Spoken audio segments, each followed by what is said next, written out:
Hello everyone, welcome to Punjab success mantra. तो आज हम डिस्कस करने जा रहे हैं important news of the day में आपका टॉपिक इथेनॉल ब्लेंडिंग। तो इथेनॉल ब्लेंडिंग क्या है, इथेनॉल क्या है, ये न्यूज़ में क्यों था और आपका गवर्नमेंट ने क्या क्या मेजर्स लिए हैं इथेनॉल ब्लेंडिंग प्रोग्राम के लिए, ये सारी चीज़ें हम डिस्कस करेंगे। कुछ शॉर्ट कमिंग्स भी है इस प्रोग्राम की, वो भी हम देखेंगे। आपके क्या एप्रीहेंशंस हैं, क्या आपके कंसर्न्स हैं, ये सारा हम होलिस्टिकली कवर करेंगे।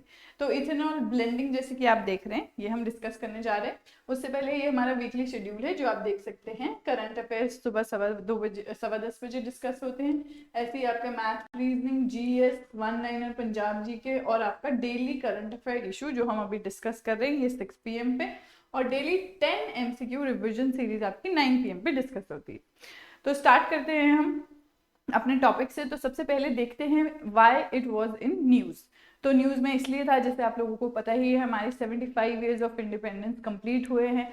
तो इस टाइम पे आपकी काफ़ी स्पेशल अनाउंसमेंट्स की गई है, आपके रिव्यू भी किया गया है 75 ईयर्स का, जो हमने लास्ट सेशन में डिस्कस किया था।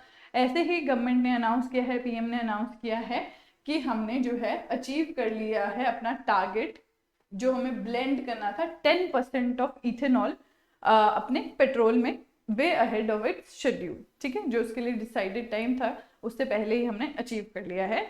20% टारगेट हमें अचीव करना है 2030 तक, वो भी हमने पीछे कर लिया है अपना टाइम। तो ये हम आगे देखेंगे, बट यहाँ पे ये इसलिए न्यूज़ में था। तो इंडिपेंडेंस डे पे जो है आपके पीएम ने कहा कि हमें एनर्जी इंडिपेंडेंस की और एनर्जी सेक्टर में सेल्फ सफिशिएंसी की बहुत ज़रूरत है, आत्मनिर्भरता की बहुत ज़रूरत है। ऐसा क्यों? क्योंकि आपका जो इंडिया है वो one of the largest importer है आपके एनर्जी का, एनर्जी सोर्सेज का, ऑयल का, जैसे आपको पता ही है। तो इसीलिए हमें इस फील्ड में सेल्फ सफिशिएंसी लाना बहुत इंपॉर्टेंट है।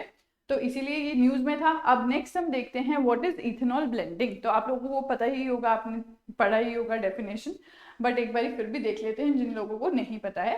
तो blending of ethanol with petrol. तो यहाँ पे आप क्या देख रहे हैं, ब्लेंडिंग मतलब मिक्स करना। इथेनॉल क्या है अभी हम लोग देखेंगे, और पेट्रोल के साथ हमें इससे मिक्स करना है। क्यों क्यों ऐसा हमें करना है? ताकि आपके फॉसिल फ्यूल जो है, जो आपका है पेट्रोल, वो कम बर्न हो। अब जैसे कि हमें पता है ये हमारा एक लॉन्ग टर्म विजन है, लॉन्ग टर्म सोल्यूशन है। हमें पता है हमारे फॉसिल फ्यूल्स जो हैं वो डिप्लीट हो रहे हैं, बहुत फास्ट रेट पे डिप्लीट हो रहे हैं। इसीलिए अब उनकी डिप्लीशन का रेट स्लो करने के लिए, और सेकंड आपका ऑल्टरनेटिव ढूंढने के लिए, because one day they are going to end. तो फिर हम क्या यूज करेंगे, इसीलिए आपका ये जो है एक सस्टेनेबल डेवलपमेंट की तरफ भी ये कदम है। तो यहाँ पे हम क्या है, लेस फॉसिल फ्यूल बर्न हो, इसलिए इथेनॉल को मिक्स कर रहे हैं पेट्रोल में, ताकि आपकी जो रनिंग व्हीकल्स हैं वो लेस पॉल्यूशन भी एमिट कर सके, क्योंकि लेस फॉसिल फ्यूल बर्न होगा। अब आपका शुगर केन है, वो आपका प्राइमरी सोर्स है जो हम यूज करते हैं। और इसके अलावा 12 और भी है प्लांट फार्म वेस्ट, जिनको हम 2G इथेनॉल कहते हैं, यानी सेकंड जनरेशन। तो ये क्या है, ये भी हम आगे डिस्कस करेंगे। अब आपका amount of ethanol needed to reach this target. तो आपके टारगेट्स और क्या है, ये हमने देख लिया कि हमें इथेनॉल ब्लेंड करना है, बट कितने हमें टाइम है। तो 2021 में ही इथेनॉल रोड मैप जो है उसने फोरकास्ट किया था कि हमें additional 800 crore litres of ethanol चाहिए होगा annually to meet this target. और अगर हम एज्यूम करें जो आपके 11 प्लांट फार्म वेस्ट डिस्टिलरीज है जो हमने यहाँ पे बात की थी, उनका सिमिलर रेट ऑफ प्रोडक्शन हो जितना अभी चल रहा है, तो वो सिर्फ आपका 5% ऑफ एडिशनल इथेनॉल जो है एनुअली प्रोड्यूस कर पाएंगे। तो आउट ऑफ ऑल सिर्फ 5%। तो आप देख रहे हैं वेटेज शुगर केन के ऊपर कितना है, 5% जो है वो 11 सोर्सेज से हमें इथेनॉल मिलेगा, और बाकी जो है वो आपका क्या है, फर्स्ट जनरेशन यानी शुगर केन से मिलेगा। तो ये हमारे थोड़े फैक्ट्स थे। अब हम देखते हैं बेसिक्स से कि आपकी इथेनॉल क्या है बेसिकली। तो एक एग्रीकल्चरल बाय प्रोडक्ट है। तो अब शुगर केन से हम समझ ही गए, it is related to agricultural by product, जो मेनली ऑब्टेन होता है processing of sugar from sugar cane, but also from other sources. तो ऐसा नहीं है कि शुगर केन से ही बन सकता है, और सोर्सेज से भी बन सकता है, जैसे आपके मेज हो गई, मक्का हो गया, ठीक है, राइस हस्क हो गई, तो इससे भी ये बन सकता है। और इसकी क्या प्रॉपर्टीज है, ये आपका ऑर्गेनिक केमिकल कंपाउंड है। तो ऑर्गेनिक से हमारा क्या मतलब है, कार्बन कंपाउंड है, और ये सिंपल एल्कोहल भी है। तो सिंपल एल्कोहल का फॉर्मूला आप देख सकते हैं यहाँ C2H6O, यानी ये हाइड्रोकार्बन चेन बना रहा है आपकी। तो अगर केमिस्ट्री आप लोगों ने पढ़ी है तो ये ऑर्गेनिक कंपाउंड में क्यों है ये आपको पता चल गया होगा। ठीक है जी। तो यहाँ पे नेक्स्ट हमारा क्या है, नेक्स्ट हमारा है इसकी प्रॉपर्टीज की ये वॉलेटाइल है, फ्लेमेबल है, कलरलेस लिक्विड है, जिसके कैरेक्टरिस्टिक फीचर जो है वो वाइन की तरह है, और इसके पंजेंट टेस्ट है। तो बेसिकली अल्कोहल की तरह ही टेस्ट है, इसका स्मेल है। अब ये जो है हम और प्लांट्स से भी प्रोड्यूस कर सकते हैं जिनमें हाई स्टार्च कंटेंट होगा, जैसे कि शुगर केन, मेज, व्हीट हमने देख ही लिया है। तो मेन प्रॉपर्टी क्या है, which it looks for is high starch content. तो ये रहा इथेनॉल के बारे में। अब हमने बात की थी फर्स्ट जनरेशन और सेकंड जनरेशन इथेनॉल की, तो वो भी देखते क्या है। तो फर्स्ट जनरेशन इथेनॉल है वो हमें मिलता है क्रॉप से डायरेक्टली फ्रॉम फील्ड्स, जैसे कि आपका सीरियल, मेज, शुगर बीट, रेपसीड। तो यहाँ पे एक फैक्ट है कि यूरोप में आपका सबसे ज्यादा यूज होता है आपका रेपसीड फॉर बायोडीजल। अब क्या है आपका इथेनॉल सप्लाईज को बढ़ाने के लिए गवर्नमेंट ने प्रोक्योरमेंट ऑफ इथेनॉल जो है वो इंक्रीज की है from other sources as well, which is the first generation beside molasses. Molasses आपका क्या है, शुगर केन से रिलेटेड है। तो इसके अलावा भी और चीजें इंट्रोड्यूस की है, और शुगर केन और मोलेसिस को आपका कहा जाता है फर्स्ट जनरेशन बायोडीजल।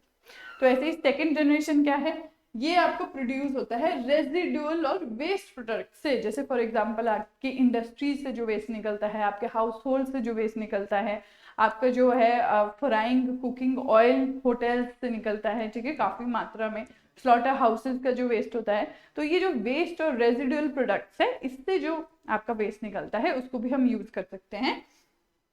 और मोलेसिस तो आपका फर्स्ट जनरेशन है, हमने देख ही लिया है। तो अदर देन मोलेसिस और भी मटेरियल्स है, तो इन सबको आपका क्या कहा जाता है, सेकंड जनरेशन इथेनॉल सोर्सेज। तो आपके दो जनरेशन हमने देख लिए हैं। अब नेक्स्ट आपका है ethanol blending programme. Ethanol blending programme start किया था गवर्नमेंट ने। अब नेशनल पॉलिसी ऑन बायोफ्यूल्स 2018 आपकी क्या कहती है कि 20% ब्लेंडिंग ऑफ इथेनॉल हमें अचीव करना है इन पेट्रोल। ठीक है, 20% कहाँ, पेट्रोल में, और 5% आपका कहाँ, डीजल में, बाय आपको टारगेट भी दिया गया था 2030 तक। तो ये आपका प्रीवियस टारगेट था। बट अब हम देख रहे हैं कि गवर्नमेंट के इनकरेजिंग इनिशिएटिव्स जो हैं वो क्या इनिशिएटिव्स है वो भी हम अभी देखेंगे। तो उनकी वजह से आपका जो सप्लाई है इथेनॉल की वो इंक्रीज हो गई, और हमारा टारगेट जो है way ahead of it schedule जो है पूरा हो गया। तो अब गवर्नमेंट ने ये वाला टारगेट है इसको भी कर दिया है प्रीपोन। अब 2030 में नहीं, अब ये अचीव करेंगे हम 2025-26 में, जैसे कि आप यहाँ पे देख रहे हैं। तो ये चेंजेस हैं कुछ जो इस प्रोग्राम में आए हैं। नेक्स्ट देखते हैं हम लोग करंट यूजेज। तो करंटली आपका क्या है, 10% ऑफ द पेट्रोल जो है वो व्हीकल में है इथेनॉल की फॉर्म में। पेट्रोल और इथेनॉल का मिक्सचर जो है 10% ब्लेंडिंग मिली है, तो ये हम देख ही चुके हैं। अब इंडिया जो है 10% ब्लेंडिंग उसने ले ली है, काफी टाइम हो गया है, पर इस साल जो है वो पूरा प्रोपोर्शन अचीव कर दिया है। तो ये मेन फीट हमें इस साल ही अचीव हुई है। तो अब वो क्या मेजर्स थे जिनकी वजह से सप्लाई साइड आपकी सप्लाई जो है शुगर केन की या फिर आप कह रहे हैं इथेनॉल की वो इंक्रीज हुई, वो अब हम देखते हैं। तो मल्टीपल शुगर केन और ग्रेन बेस्ड फीड स्टॉक जो है उसको परमिट किया गया कि यूज कर सकते हैं इथेनॉल प्रोडक्शन के लिए। अब fixing feed stock wise remunerative आपके क्या है, प्रोक्योरमेंट प्राइजेस फिक्स किए गए। जो आपकी गवर्नमेंट है वो प्रोक्योरमेंट प्राइजेस देगी आपके ये प्रोक्योर करने के लिए।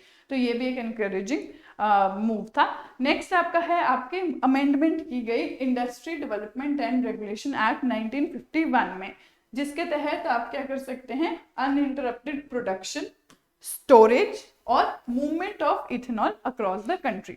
तो इसीलिए आपको अमेंडमेंट करनी पड़ी इस पर्टिकुलर एक्ट में। नेक्स्ट है आपका जो आपका इथेनॉल ब्लेंडिंग प्रोग्राम के अंडर इथेनॉल था उसको lowest slab of the GST में रखा गया। तो 5% जीएसटी से पे करना है। तो ये भी एक बहुत ही इंक्रीज करने के लिए प्रोपोर्शन सप्लाई इनकरेजिंग मूव था। प्लस आपका क्या है, इंटरेस्ट सबवेंशन स्कीम्स इंट्रोड्यूस की गई इस पर्टिकुलर प्रोग्राम के लिए, और इंटरेस्ट सबवेंशन दिए गए आपके 2018 में, 19 में, 20 में, 21 में, तो आप देख रहे हैं लगातार दिए गए। तो इसी की वजह से आपके काफ़ी इथेनॉल ब्लेंडिंग प्लांट्स जो हैं वो बने कंट्री में और आपकी इन्हेंस हुई। ऐसे ही आपकी ओपन ऑयल मार्केटिंग कंपनीज जो है उन्होंने भी long term ethanol offtake agreement sign किया है, ताकि आपके जो है इथेनॉल प्लांट्स को एनकरेजमेंट मिल सके। तो ये सारे पॉइंट्स हैं जिनको देखते हुए, जिनको इम्प्लीमेंट करते हुए गवर्नमेंट ने ये फीट अचीव की है आपका कंप्लीट करने का target way ahead of its time. अब ये हमारे जो थी अच्छी बातें थी। अब कुछ आपके ऑब्जेक्शंस भी हैं इथेनॉल को लेके, वो क्या है? फर्स्ट आप देख रहे हैं कि it does not reduce emission of another की पॉल्यूटेंट नाइट्रस ऑक्साइड। अब हमने देखा कि 10% अगर इथेनॉल होगा तो 90% फॉसिल फ्यूल होगा, इसका मतलब आपका क्या है, पॉल्यूशन का लेवल कम होगा। बट यहाँ पे जो नाइट्रस ऑक्साइड है इसको कम नहीं कर रहा है ब्लेंडिंग, तो ये एक डिसएडवांटेज है। नेक्स्ट आपका है इनएफिशिएंट लैंड यूज। तो वो लैंड जो आपका फूड प्रोडक्शन के लिए यूज हो सकता था वो अब इथेनॉल प्रोडक्शन के लिए यूज किया जा रहा है। फिर नेक्स्ट है water needed to grow the crops. अब आपको पता है कि वाटर जो है, वैसे भी हम मॉनसून डिपेंडेंट कंट्री है और शुगर केन जो है चीपेस्ट सोर्स ऑफ इथेनॉल है, बट उसकी सप्लाई भी आपकी एक प्रॉब्लम हो सकती है। अब पिछले कुछ रिसेंट ईयर्स में लकीली थोड़ा एबनॉर्मली वेट मॉनसून्स रहे हैं, उसकी वजह से आपकी प्रोडक्शन अच्छी रही है शुगर केन की, but that will not be the case for ever. तो इसीलिए यहाँ पे चिंता जताई गई है कि ये प्रोडक्शन जो है वो सस्टेनेबल नहीं है, आपकी हर साल ये प्रोडक्शन इतनी नहीं होगी। अब आपका impact on crop output meant for food and fodder. तो अगर आपका ये जो इथेनॉल बनाने के लिए आपका फूड और फॉडर यूज किया गया है वो अगर इसके लिए नहीं यूज किया जाता तो हम जो है एज ह्यूमन बीइंग्स और एनिमल्स यूज कर रहे होते हैं। तो शुगर केन जो प्रोडक्शन है अब पेट्रोल में ब्लेंड होगा, वो पहले आपके ह्यूमन कंजम्पशन के लिए था, ठीक है, एनिमल फॉडर के यूज रूप में हम उसको यूज कर सकते थे, वेयर हाउस में स्टोर कर सकते थे, एक्सपोर्ट कर सकते थे। तो यहाँ पे एक सॉर्ट ऑफ कंपटीशन जो है वो आ गया है।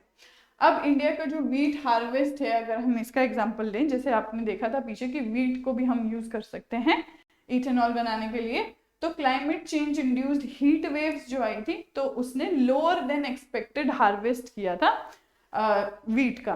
तो ऐसे ही आपका क्लाइमेट ओरिएंटेड जो प्रॉब्लम्स है हमें क्लाइमेट चेंज से रिलेटेड, तो उसकी वजह से प्रोडक्शन में कमी आ सकती है और उस वजह से हमारे पास मेंटेन करना मुश्किल हो जाएगा बैलेंस, क्योंकि साइमल्टेनियसली हम लोगों को क्या करना है, डोमेस्टिक फूड सप्लाई को भी आपने स्ट्रेंथन करना है। दूसरा, आपके एडिक्वेट स्टॉक्स भी हमें रखने हैं ताकि आपके डेफिसिट ईयर्स जो हैं उनके लिए एक्सपोर्ट मार्केट को भी मेंटेन करना है ग्रेन्स में, और डाइवर्ट भी करना है अब ग्रेन टू इथेनॉल। तो ये जो सारी चीज़ें हैं इक्वली इम्पॉर्टेंट है। आपका food security is very important. तो कमिंग ईयर्स में ये एक मुद्दा होने वाला है, ये एक प्रॉब्लम होने वाली है। प्लस अगर आपकी जो है क्लाइमेट चेंज रिलेटेड कोई प्रॉब्लम आ गई और आपके मॉनसून डेफिशिएंट रहा तो ये सारी प्रोडक्शन सप्लाई साइड में आपको दिक्कत आएगी। तो इसीलिए ये कुछ चैलेंजेस हैं आपके इथेनॉल ब्लेंडिंग प्रोग्राम में। अदरवाइज आप देख रहे हैं कि पिछले कुछ सालों में इंडिया ने एक्सेप्शनली वेल किया है अकॉर्डिंग टू इट्स टारगेट्स। तो ये हमारा, जब हम मेंस का आंसर लिखते हैं तो हमें क्या है, पॉजिटिव चाहिए, जो हमने पढ़ा कि क्या इथेनॉल ब्लेंडिंग के फायदे हैं, इथेनॉल ब्लेंडिंग क्या होती है, प्लस साथ में ही बैलेंस करने के लिए कुछ हमें नेगेटिव पॉइंट्स भी हैं, और कंक्लूजन हमें थोड़ा बैलेंस से लिखना है जिसमें थोड़ा पॉजिटिविटी भी हम शो कर रहे हो कि ये सस्टेनेबल मूव है एक फॉसिल फ्यूल्स को सेव करने के लिए। तो ये हमारा इथेनॉल ब्लेंडिंग प्रोग्राम था। तो आप देख सकते हैं यहाँ पे हमारे कुछ फ्री इनिशिएटिव्स हैं, कुछ पेड इनिशिएटिव्स हैं, तो आप लोग इन्हें अवेल कर सकते हैं। Thank you so much and have a nice day.